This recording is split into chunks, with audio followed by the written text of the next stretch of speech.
Hello बच्चों, कैसे आप लोग। आई होप कि आप लोग स्वस्थ हैं, मस्त हैं, पढ़ाई में व्यस्त हैं। तो सर्कुलर मोशन की इस एपिसोड में आपका स्वागत है। आज के एपिसोड में बहुत ही दमदार, बहुत ही क्रूशियल टॉपिक लेने जा रहा हूं। डेथ बेल रोटर और कॉन्केव पेंडुलम, दो टॉपिक लेने जा रहा हूं जो अपने आप में बहुत ही दमदार, बहुत ही धुएंधार है और इसके बिना सर्कुलर मोशन पढ़ना अधूरा है। तो let's start the video. Death bell rotor, death bell rotor क्या पढ़ने जा रहे हैं? डेथ बेल रोटर, हाँ जी, वही मौत का कुआं। इसे क्या बोलते हैं? मौत का कुआं। सर्कसों में हम लोग देखते हैं ना ऐसा मौत का कुआं। कोई बाइक से ऐसा राइडर घुमा रहा है, उसी में तो लगता है कि कैसे घुमा लिए, कैसे कार्य करा। तो उसी के मैकेनिक्स के बारे में हम लोग समझना चाहेंगे। आज से आप घुमा सकते हो, सर्कस दिखा सकते हो। तो चलिए अब यहाँ पे सर्कस देखते हैं हम लोग क्या हो रहा है। यहाँ पे डेथ बेल रोटर, मौत का कुआं है। तो ऐसा कुछ वेल है, कुआं है, और इसका रेडियस अपने आप में क्या है? रेडियस आर है। रेडियस क्या है? आर है। और ये रोटेट कर रहा है, रोटेट कर रहा है। और यहाँ पे कोई पर्सन है, यहाँ पे कोई पर्सन है, इसका मास m लेट कर लिया और v वेलोसिटी से रोटेट कर रहा है। v वेलोसिटी सर्कुलर ट्रैक पे ऐसा रोटेट कर रहा है। इसका वेलोसिटी कितना है? इस डायरेक्शन में नहीं होगा, बट वेलोसिटी v है, ठीक है ना। इसी सर्कुलर ट्रैक पे ऐसे रिवॉल्व कर रहा है। तो आपको मालूम है सर्कुलर ट्रैक पे अगर कोई भी बॉडी रिवॉल्व करे तो centrifugal force radially outward, free body का बनाओ, आंसर निकालो।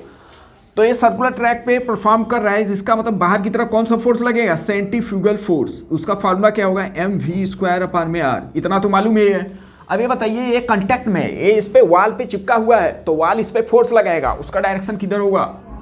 लेफ्ट में डायरेक्शन होगा, नॉर्मल हो गया। नॉर्मल हुआ कि नहीं? अभी एक फोर्स बाकी है। अभी कौन कौन सा फोर्स बाकी है? बहुत फोर्स बाकी है। Friction, gravitational force mg downwards, gravitational force mg downwards, centre पे लगेगा डाउनवर्ड्स। और एक फोर्स और लग रहा है, कौन सा? फ्रिक्शन। तो ब्लॉक का टेंडेंसी है डाउनवर्ड जाने का, तो इसका मतलब फ्रिक्शन किधर लगेगा? गारंटी के साथ बोल सकता हूं फ्रिक्शन क्या होगा? अपवर्ड। इतना होगा कि नहीं? Do comments. अब ये सर्कुलर मोशन को परफॉर्म कर रहा है, सर्कुलर मोशन को परफॉर्म कर रहा है, ना बाहर जा रहा है ना अंदर। इसका मतलब बाहर वाला फोर्स अंदर वाला फोर्स इक्वल है। तो एक मैं ये लिख सकता हूँ, नॉर्मल किसके होगा? mv²/r। इतना होगा कि नहीं बेटा? चेक करें। और क्या कर बोल सकते हैं हम लोग? और जो फ्रिक्शन है ये ऊपर नहीं जा रहा है नहीं नीचे, सर्कुलर मोशन को परफॉर्म कर रहा है। इसका मतलब फ्रिक्शन फोर्स किसके इक्वल हो जाएगा बेटा? mg के इक्वल होगा। इतना होगा कि नहीं? फ्रिक्शन फोर्स का फार्मूला बहुत किए हो आप, mu into N, mu into N, mu into N equal to क्या होगा? mg। एन का वैल्यू पुट करें, एन का वैल्यू पुट करें। एन का वैल्यू क्या है? mv²/r इक्वल टू आ गया बेटा mg। आया कि नहीं? इतना m से m कैंसिल आउट। अब यहाँ से v का वैल्यू अगर निकालें तो v का v² इक्वल टू क्या आ जाएगा? rg/म्यू। तो v का वैल्यू यहाँ से क्या मिल गया बेटा? rg/म्यू, rg/म्यू। ये हम लोग को वेलोसिटी मिल गया जब किसी सर्कुलर ट्रैक को, जब किसी बॉडी को सर्कुलर ट्रैक पे रिवॉल्व करोगे तो उसमें आपको कम से कम इतना वेलोसिटी रखना पड़ेगा सर्कुलर ट्रैक को परफॉर्म करने के लिए। अगर वर्टिकल कोई ऐसा कुआं बनाए हो, उसका वॉल वर्टिकल है, तो एटलीस्ट आपके पास इतना वेलोसिटी होना चाहिए। अगर इससे कम हुआ तो आप ड्रॉप कर सकते हो, आप क्या स्लाइड कर सकते हो। बट एक्चुअल में डेथ बेल रोटर ऐसा नहीं होता है। ये आपका मिनिमम से मिनिमम वेलोसिटी है, इसे याद रखे रहना, ओके। या ऐसे भी बोल सकते हो, ये जो वेलोसिटी आया इससे क्या होना चाहिए? एटलीस्ट इतना होना चाहिए। नहीं तो ये भी आप बोल सकते हो, जो वेलोसिटी है आएगा वो ग्रेटर देन होना चाहिए, ग्रेटर और इक्वल टू होना चाहिए √ में rg/म्यू, rg/म्यू। इतना आपको याद होना चाहिए बेटा, बहुत इंपॉर्टेंट रिजल्ट है। ये जो कैलकुलेट करोगे उससे आपका वेलोसिटी इक्वल होना चाहिए या उससे ग्रेटर। कहीं क्वेश्चन एग्जाम में पूछ सकता है, 4 ऑप्शन दिया है, ठीक है, तो वहाँ से ऐसा क्वेश्चन बना सकता है। सो आई होप कि आपको क्लियर हुआ। अब एक पॉइंट और आपको बताने जा रहा हूँ, बहुत इंपॉर्टेंट है, जो सर्कसों में दिखाते हैं क्या कि एक्चुअल में जो डेथ बेल रोटर है उसके जो वाल होते हैं वर्टिकली अपवर्ड नहीं होते हैं, कुछ इंक्लाइंड होते हैं, कुछ इंक्लाइंड होते हैं। और कैसा इंक्लाइंड? ऐसा कुछ होता है, कुछ ऐसा होता है। तो देखो सर्कसों वाले जब स्टार्ट करते हैं तो उसके पहले अपने आप को क्या करते हैं? रिहर्सल ऐसा करते हैं, अपने प्रैक्टिस करते हैं। तो ऐसे ही स्टार्टिंग में धीरे धीरे इसको लेके ऐसे जाते हैं। तो जैसे जैसे आर का वैल्यू बढ़ रहा है उनको स्पीड भी बढ़ाना होता है। बिकॉज यहाँ पे आपको मालूम है जैसे जैसे रेडियस बढ़ेगा, जैसे जैसे आप रेडियस आप बढ़ाओगे तो आपको उसी रेशियो में वेलोसिटी भी बढ़ाना पड़ेगा बेटा। देख रहे हैं फार्मूले में। तो क्वेश्चन एक यहाँ से ये बन सकता है, जैसे जैसे रेडियस बढ़ाया जाए तो वेलोसिटी क्या होगा, बढ़ेगा घटेगा, बढ़ाना पड़ेगा उसको बेटा। तो डेथ बेल रोटर में जैसे जैसे अपवर्ड जाते हैं रेडियस बढ़ता है और वेलोसिटी भी बढ़ता है। तो डेथ बेल रोटर कंप्लीट हो गया। अब इसके बाद हम लोग डिस्कस करने जा रहे हैं कोनिकल पेंडुलम। सो बेटा अब हम लोग पढ़ने जा रहे हैं conical pendulum. Conical pendulum, pendulum. तो इससे ये भी अपने आप के लिए इंपॉर्टेंट है टॉपिक, कोनिकल पेंडुलम। तो कोनिकल पेंडुलम क्यों नाम पड़ा, क्योंकि इसका काम होगा ऐसा, इसीलिए तो पड़ा काम नाम। तो कोनिकल पेंडुलम कैसा हो रहा है उसको आप समझने की कोशिश करें। एंगल वर्टिकल से जो बना रहा है वो थीटा है। ये आपका अगर स्ट्रिंग है कोई, यहाँ से क्या है उसको हिंज कर दिया हूँ तो ये अपना एक्सिस हो गया। इसी के अबाउट क्या है, रिवॉल्व कर रहा है, हॉरिजॉन्टली रिवॉल्व कर रहा है। ओके, ऐसे जब करता है तो ये पेंडुलम ऑसिलेट कर रहा है, सिंपल पेंडुलम। बट क्या हो रहा है, जो एक्सिस है उसी के एक्सिस के अबाउट क्या है, रिवॉल्व कर रहा है हॉरिजॉन्टली। तो सिचुएशन कुछ ऐसा है बेटा कि ऐसे रिवॉल्व कर रहा है। ओके, हॉरिजॉन्टली रिवॉल्व कर रहा है और इसका जो एक्सिस है वो आपका वाई एक्सिस बोल सकते हैं। इसका लेंथ लेट का लिया कितना है, एल, लेंथ इसका एल है। अब इसी का हम लोग फ्री बॉडी हम बनाते हैं, क्या बनाते हैं, फ्री बॉडी। अब जब सर्कुलर ट्रैक पे ऐसे हॉरिजॉन्टली रिवॉल्व कर रहा है तो उसमें वेलोसिटी तो होगा। अगर वेलोसिटी है तो बेटा क्या आएगा, सेंट्रीफ्यूगल फोर्स आएगा। सर्कुलर ट्रैक बन चुका है, इसका वेलोसिटी v है, अंदर की तरफ ऐसे जा रहा है, अंदर की तरफ ऐसे ऐसे मोशन कर। तो बाहर की तरफ कौन सा बेटा फोर्स, बाहर की तरफ कौन सा फोर्स आ रहा है, एम वी स्क्वायर अपान में R, m v square upon में आर। अभी आर मैं लिख दे रहा हूँ, ए रेडियस क्या है, आर है। और अब इसका फ्री बॉडी हम बनाते हैं तो फ्री बॉडी में डाउनवर्ड्स में कौन सा फोर्स आएगा, एम जी, इतना तो मालूम है। और स्ट्रिंग में क्या आता है, टेंशन। अगर ये एंगल थीटा है तो बेटा पूरा कॉन्फिडेंस के साथ बोल सकता हूँ ये भी एंगल क्या होगा, थीटा होगा। जिधर से एंगल बनाया उधर क्या आता है, टी कॉस थीटा। जिधर से एंगल बनाया उधर कॉस में आएगा और इसके परपेंडिकुलर क्या आएगा, टी साइन थीटा। इतना होगा कि नहीं, इसे बोलते हैं फ्री बॉडी जाम। अगर ये सर्कुलर ट्रैक को परफॉर्म कर रहा है तो यहाँ से मैं बोल सकता हूँ जो बाहर की तरफ फोर्स होगा वही अंदर की तरफ। तो यहाँ से एक रिजल्ट मैं ये लिख सकता हूँ, टी साइन थीटा किसके इक्वल होगा, एम वी स्क्वायर अपान में आर। इतना होगा कि नहीं। दूसरा एक रिजल्ट ये भी लिख सकता हूँ, वर्टिकल फोर्स को अगर बैलेंस किया जाए T cos theta equal to m g की इक्वल। इतना ये भी होगा कि नहीं बेटा। अब क्वेश्चन में आपसे क्या क्या पूछ सकता है, एक तो पूछ सकता है स्ट्रिंग में टेंशन कितना होगा और दूसरा वर्टिकल से एंगल कितना बनाएगा, वर्टिकल से एंगल क्या बनाएगा। तो आपसे क्वेश्चन एक अभी मैं ये पूछ रहा हूँ, टेंशन कितना होगा और वर्टिकल से एंगल कितना बनाएगा और इसका टाइम पीरियड क्या मैं पूछ रहा हूँ, टाइम पीरियड। तो तीन आपके लिए क्वेश्चन है, तीन आपके लिए क्वेश्चन है।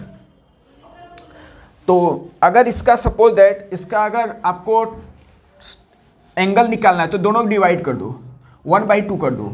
ओके, 1/2 अगर किए हम लोग, या तो ऐसे करते हैं पहले टेंशन निकालते हैं तो दोनों का स्क्वायरिंग करके ऐड कर दो, 1 स्क्वायर प्लस 2 स्क्वायर। देखते रहें आप, 1 का स्क्वायर करेंगे टी स्क्वायर साइन स्क्वायर और यहाँ पे क्या होगा, T square cos theta. T square में कॉमन लिया, अंदर क्या मिलेगा, sine square theta plus cos square theta. इतना बनेगा कि नहीं। इधर क्या बन रहा है बेटा, इधर बन रहा है एम वी स्क्वायर अपान में आर का whole square plus m g का होल स्क्वायर। इतना बनेगा।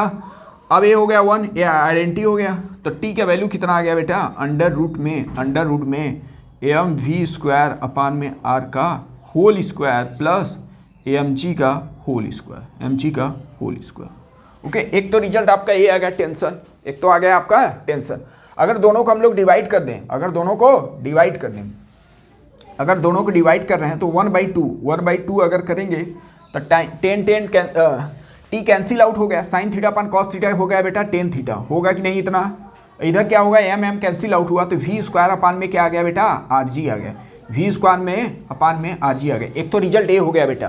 तो यहाँ से क्वेश्चन ऐसा बोल सकता है कि एक कोई पेंडुलम इसका वेलोसिटी इतना है और जी का वैल्यू आपको मालूम है तो वर्टिकल से एंगल कितना बनाएगा। स्ट्रिंग का लेंथ भी दे सकता है, स्ट्रिंग का लेंथ भी दे सकता है आपसे। ओके, तो वर्टिकल से एंगल कितना बना है। अच्छा, यहाँ पे अगर कहीं रिक्वायरमेंट हो आपको आर का वैल्यू क्या हो, अगर क्वेश्चन में आर नहीं दिया है, स्ट्रिंग का लेंथ दिया है, तो यहाँ से आप आर का वैल्यू क्या लिख सकते हो। एक तो रिजल्ट अपना ये आ गया, टेंशन आ गया, वर्टिकल से एंगल कितना आ गया। और एक हम लोग ये लिख सकते हैं, इस ट्रायंगल में अगर आप ध्यान से देखें, ध्यान से अगर देखा जाए बेटा तो ये हो गया हाइपोटेनियस, स्ट्रिंग क्या हो गया हाइपोटेनियस, और परपेंडिकुलर निकालना है तो क्या लिख सकते हैं, जो रेडियस होगा वो एल साइन थीटा के इक्वल हो जाए। एक तो रिजल्ट आप ऐसा लिख सकते हो अगर आपको अगर आपको रेडियस नहीं दिया है तो यहाँ पे पुट कर सकते हैं। तो यहाँ से ये आपके 2 रिजल्ट आएंगे और आर का वैल्यू आ गया। अब कहीं क्वेश्चन आपसे पूछ सकता है, अब नेक्स्ट आपको क्या पूछा था, इसका टाइम पीरियड बहुत ही इंपॉर्टेंट है बेटा। टाइम पीरियड बहुत इंपॉर्टेंट है। तो इसी का टाइम पीरियड मैं निकालने जा रहा हूँ। तो इसको मैं ऐसे लिख दिया, कैसे, टाइम पीरियड इसी का मैं निकालने जा रहा हूँ। तो टाइम पीरियड के लिए आपको ओमेगा का रिक्वायरमेंट होगा। तो मैं क्या लिख रहा हूँ, टेन थीटा, समझते रहे, टेन थीटा। वी का वैल्यू क्या होता है, आर ओमेगा, वी का वैल्यू आर ओमेगा। तो इसको क्या लिखेंगे, आर स्क्वायर ओमेगा स्क्वायर। इतना होगा कि नहीं बेटा, आर से आर बे आर हो गया। तो टेन थीटा बेटा क्या मिल गया, आर ओमेगा स्क्वायर अपान में जी, आर ओमेगा स्क्वायर अपान में जी। और मैं अभी लिख रहा हूँ टेन थीटा को sine theta upon cos theta, इतना लिखा जा सकता है कि नहीं। और आर को यहाँ पे वैल्यू अगर रखा जाए तो L sine theta into omega का स्क्वायर अपान में जी साइन थीटा हो गया बे थीटा। तो अब यहाँ पे हम लोग को रिजल्ट मिल रहा है बेटा,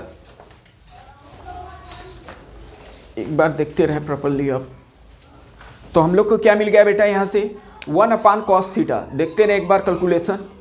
1 upon cos theta equal to क्या लिख सकते हैं, एल ओमेगा स्क्वायर अपान में जी। इतना होगा कि नहीं, क्रॉस मल्टीप्लाई करेंगे तो हम लोग को क्या मिलेगा, g upon L cos theta equal to omega का स्क्वायर। तो ओमेगा का वैल्यू कितना आ गया बेटा, ओमेगा का वैल्यू जो आ रहा है वो जी बाई एल कॉस थीटा, और इसका फार्मूला क्या होता है, 2 पाई अपान में टी इक्वल टू हम लोग क्या लिख सकते हैं, जी अपान में एल कॉस थीटा। अब अगर यहाँ से टी का वैल्यू निकाला जाए तो 2 पाई अंडर रूट में एल कॉस थीटा अपान में क्या आ जाएगा, जी।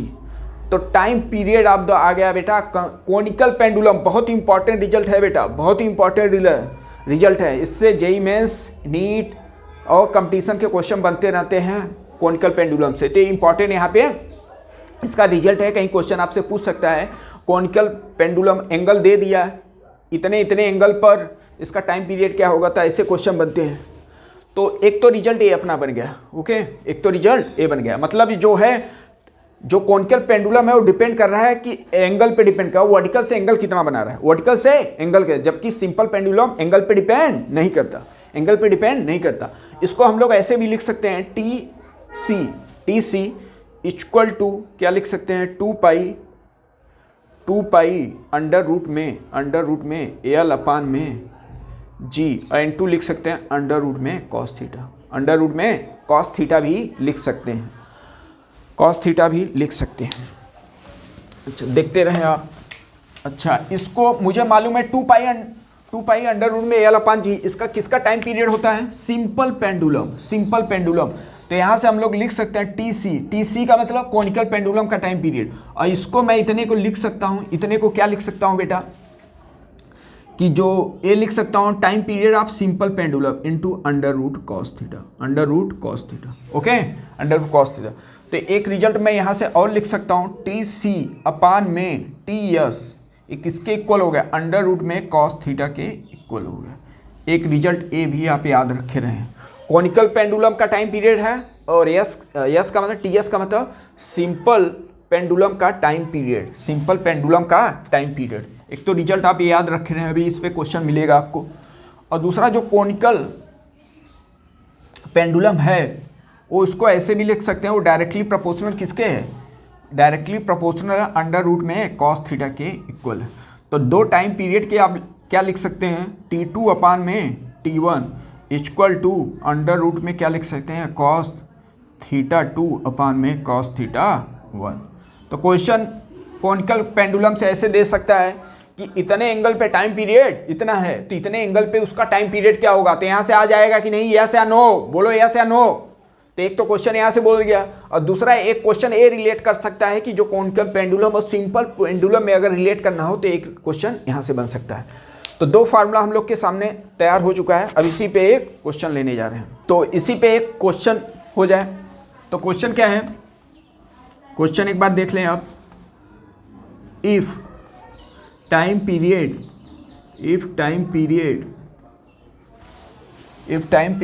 Of conical pendulum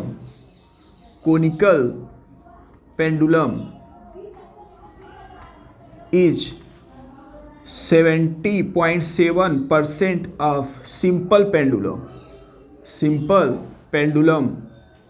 pendulum for equal length, उन दोनों का लेंथ इक्वल दिया है, फॉर इक्वल लेंथ दे दिया है, for equal length, then find semi cone angle of conical pendulum. तो सेमी कोन एंगल क्या होता है बेटा? सेमी कोन एंगल जो आपका कोनिकल पेंडुलम था, जो वर्टिकल से एंगल बना रहा, तो उसी क्या बोलते हैं? Semi cone angle. वही आपको निकालना है, स्टेटमेंट दे दिया है आपको। तो एक बार आप ट्राई करें, एक बार आप पॉज करके ट्राई करें, मैं इसको सॉल्व करने जा रहा हूं। तो क्वेश्चन में क्या लिखा है? जैसा लिखा है वैसा इसको काम करते हैं, जैसा लिखा है वैसे काम करते हैं। क्वेश्चन में दे दिया जो कोनिकल पेंडुलम का टाइम पीरियड है, और सिंपल पेंडुलम का टाइम पीरियड क्या है? 70.7%। तो कोनिकल पेंडुलम का जो टाइम पीरियड है 70.7% ऑफ किसका? परसेंट ऑफ ऐसे लिख लो आप, परसेंटेज ऑफ किसका? सिंपल पेंडुलम का। अपान में क्या लिखोगे? सिंपल पेंडुलम अंडर रूट में रूट कॉस थीटा, इतना लिखा जा सकता है। अब इसको कैंसिल आउट कर दिया, टीएस कैंसिल। परसेंटेज को फ्रैक्शन में कन्वर्ट करेंगे तो क्या करते हैं? 100 से डिवाइड करते हैं। तो 100 से मैं डिवाइड भी कर दिया बेटा, अंडर रूट में क्या आ गया? कॉस थीटा, इतना आ गया। अब इसको अगर डिवाइड करें तो 0.707 इक्वल टू अंडर रूट में कॉस थीटा। अब ये नोटिस, अब कैसे निकाला जाए? अब यहाँ पे कॉस थीटा का वैल्यू कैसे निकाला जाए? यहाँ पे जो स्टेप है अपने आप में बहुत ही समझने का स्टेप है, बिकॉज इसमें स्टूडेंट क्या होते हैं, इतना सॉल्व करने के बाद जब इस स्टेप पे पहुँचते हैं, बहुत लोग क्या होता है, डिमलाइज हो जाता है, बहुत लोग क्वेश्चन ही छोड़ देते हैं, सोचते हैं कि गलत है क्वेश्चन। बट यहाँ पे बी केयरफुल, यहाँ पे 1/√2 का वैल्यू जब सॉल्व करेंगे तो डेसिमल में इतना आता है, तो इसको वैल्यू याद भी कर लो, बिकॉज जेईई मेंस ऐसा बहुत बार कर चुका है। तो ये किसके इक्वल है बेटा? 1/√2 के अंडर रूट में कॉस थीटा। √2 का वैल्यू क्या होगा? 1.41। उसको जब डिवाइड करेंगे तो नियर अबाउट इतना आएगा, नियर अबाउट। अब जिसको नहीं मालूम रहेगा वो क्या होगा? क्वेश्चन का आंसर ही नहीं बता पाएगा। तो आपको डेसिमल वैल्यू भी मालूम होना चाहिए, डेसिमल वैल्यू भी मालूम होना चाहिए। अब इसको अगर हम लोग सॉल्व करें तो बोथ साइड का स्क्वायरिंग कर दो, तो कॉस थीटा इक्वल टू क्या आ गया बेटा? 1/2। तो थीटा का वैल्यू कितना आ गया? 60 डिग्री। तो वर्टिकल से एंगल कितना बनेगा बेटा? 60। सेमी कोन एंगल कितना बनेगा बेटा? 60। ये सेमी कोन एंगल क्या था? तो ये जो यही आपका था, सेमी का बताओ आधा, वर्टिकल से जो एंगल बना था। ओके, अगर पूरा एंगल बोल जाए तो इसका डबल कर दोगे। तो आई होप कि आपको क्वेश्चन ये समझ में आ गया। सो बेटा एक क्वेश्चन आपके सामने आ चुका है, स्क्रीन पे क्वेश्चन आ चुका है। क्वेश्चन में क्या बोला था? जो अभी क्वेश्चन मैं डिस्कस कर रहा था, जो जिस टाइप के क्वेश्चन बनते हैं उसी बेस पे एक क्वेश्चन मैं बनाया हूँ। देखिए एक बार क्या लिखा है? Time period of the conical pendulum दे दिया 4 सेकेंड। 4 सेकेंड कब दिया है? जब वर्टिकल से कितना एंगल बना रहा है? 37 बना रहा है। तो आपसे बोल रहा है बेटा टाइम पीरियड कितना होगा जब वर्टिकल से कितना एंगल बनाया? 60। सो पॉज करके एक बार अपने से आप सॉल्व करें, बिकॉज आपके पास फार्मूला सब कुछ एबिलिटी कंसेप्ट भी क्लियर हो गया। एक बार पॉज करके क्वेश्चन सॉल्व करें। अब मैं क्वेश्चन को सॉल्व करने जा रहा हूं। तो आपको बताया था कोनिकल पेंडुलम ही है, तो क्या लिखा था कोनिकल पेंडुलम के लिए? T2/T1 इक्वल टू क्या लिखा था? अंडर रूट में cos थीटा 2/cos थीटा 1। यही था फार्मूला। मतलब इनिशियल फाइनल, 1 वाला इनिशियल है, 2 वाला फाइनल है। बस यही फार्मूला यूज करके आंसर हम लोग निकाल सकते हैं। तो T2/T1 आपको दे दिया है बेटा 4 सेकेंड, दिया है कि नहीं? इतना इधर देखें, cos थीटा 2 एंगल कितना बन गया? 60 डिग्री। एंगल कितना बन गया? 60। और इनिशियल में कितना एंगल है बेटा? 37 डिग्री, cos 37 डिग्री। अब इसी को सॉल्व कर लें, सॉल्व तो आपको करने आता ही है। तो T2/4 इक्वल टू cos 60 की वैल्यू 1/2 हो गया बेटा, 1/2। अपान में क्या लिखेंगे? cos 37 4/5। अब इसको अगर सॉल्व करेंगे तो 5/8 आ गया, 5/8। तो T2/4, तो यहाँ से हम लोग क्या लिख सकते हैं? T2 इक्वल टू क्या होगा? √8 का वैल्यू कितना हो जाएगा? 2√2। तो इसको मैं ऐसे लिख दिया 4 × √5 अपान में 2√2। तो 2 2 जा, तो ये आ गया अपना। इसको हम लोग ऐसे लिख सकते हैं 5/2, ये अपना आंसर है, इतना लिख सकते हैं। ओके, तो इतना आंसर आएगा और डिपेंड कर रहा है कि ऑप्शन में क्या दिया है। सो आई होप कि आपको डेथ बेल रोटर और कोनिकल पेंडुलम का कंसेप्ट क्लियर हुआ, और आई होप कि उससे रिलेटेड अगर क्वेश्चन आ रहा है तो आपका रिस्पॉन्सिबिलिटी है क्वेश्चन को डील करना। ओके, सो अगर अभी भी कोई क्यूरी हो तो ज़रूर से ज़रूर आप उसको ड्रा करें और पूछें। तो सबको सलाम, राम राम, और लेते हैं अलविराम।